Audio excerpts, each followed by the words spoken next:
Hi everyone, and welcome back to our Take on Cruise with Shannon and Roger, or Roger and Shannon. My name is Shannon McKee with Access Cruise, and with me always is Roger Blum with Cruise and Port Advisors. And first of all, I want to make a point of this not being my hood. For those of you who saw us a few weeks ago, we were discussing our college alma maters and where we went. I am a Florida Gator, and I am in enemy territory, standing in front of the University of Miami. I told Roger it looks a little similar. I'm from Texas originally, so they both have orange, and he was horrified. I have a feeling the reason that Shannon invited me to come over here is because you probably don't know this, but when Shannon is here, they call her Professor McKee. That's not true. She is a visiting professor here at the University of Miami, aren't you? No, my friend is a professor here, and I am a guest lecturer at University of Miami several times a year. Well, okay. Well, Professor is stretching it just a little bit.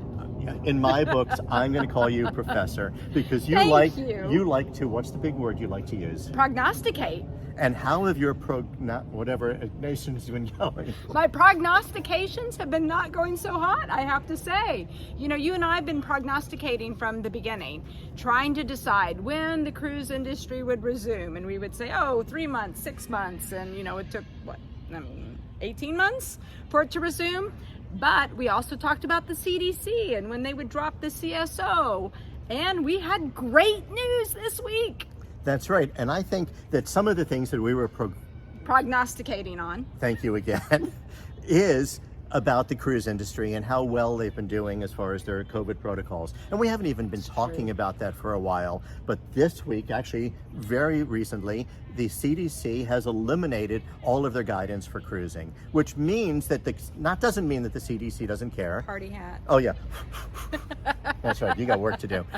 It means that the cruise industry really has come to the plate and has delivered what they said, which is the safest vacation experience. And it doesn't mean that COVID does not exist. It does mean that they have found a way to make sure that things are safe, that people coming on board, they know your vaccination status, and it is safe. I agree with you. And I think that, the CDC now understands the links that the cruise industry has gone to, and they're comfortable with those protocols that the cruise lines have put in, and they know the industry will stand behind those safe health and safety protocols. So I'm really happy to see how the CDC has dropped the conditional sail order, and we'll see what's next, because they said they're still going to give a little bit of guidance here and there, but wonderful news came out. Michael Bailey made a comment that in one of his discussions with the CDC, the COVID's still real, people are still dying, it's better than it was, but one of the comments was, there's millions of people who have now cruised since the cruising has restarted, and 2 people have passed away. Now, 2 people is too many. It's not that that's good, but compared to the rest of the world, they're doing pretty good. The cruise industry is doing a great job. So we also say it again. No, I can't say it. Prognosticated. Thank you. About a couple other things in just, I think, last week, the week before, when we were discussing the purchase of the Crystal ships. That's right. So we saw that 2 of the ships, the ocean-going vessels, were purchased by A&K and Manfredi, the former owner of Silversea, as well as they purchased the Crystal brand. And then what we did find out this week is that one of those ships, which was their brand new expedition vessel, has gone to Silversea. And we were kind of prognosticating who purchased that ship, and now we know. Silversea has that ship. They're adding it to their expedition fleet, and I think it's going to be a great addition.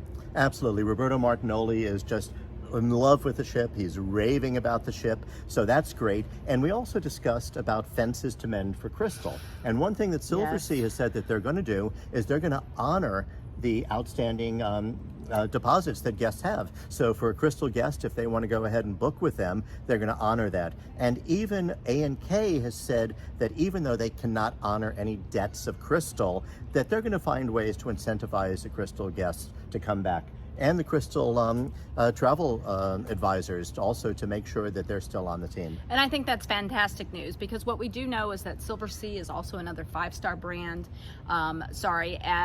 which took the Endeavor. But as far as Crystal goes, Manfredi has run a 5-star brand, and A&K is certainly a luxury brand. So that combination right there, I really think that the Crystal Cruise brand is in good hands, and we're going to see great things coming out of her once again. And your other, say it again. Prognostication. I'm going to keep making her say this for weeks.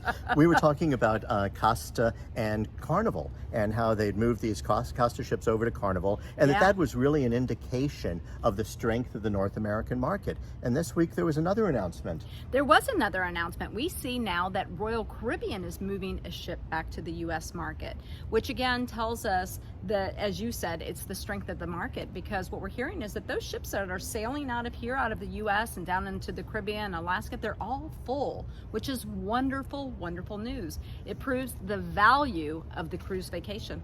That's right. So come back and hear more of our prognostications. See you soon. See you soon. Bye. Bye.